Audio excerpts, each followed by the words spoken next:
For each of the problems, determine the distance between points A and B on the coordinate plane, and round your answer to the nearest tenths place.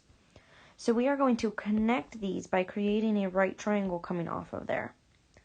And if you count how many squares it takes to get to the corner you create, it should be 6 squares on this side and 7 up here.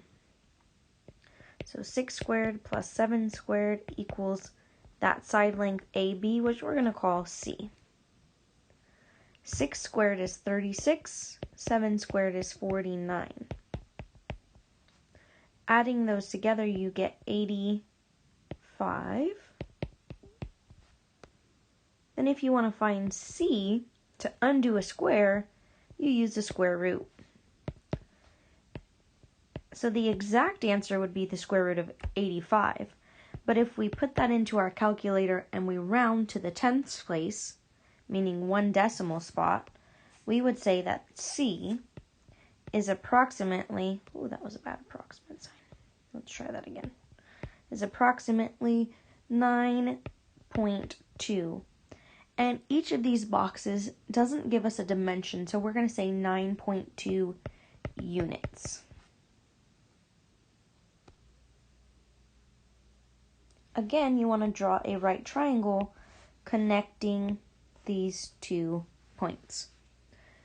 Down is 4 units, and across is 9 units.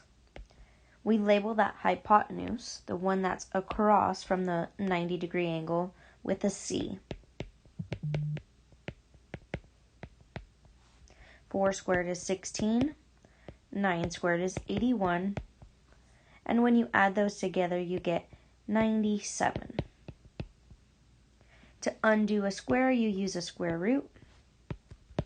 So C is exactly the square root of 97.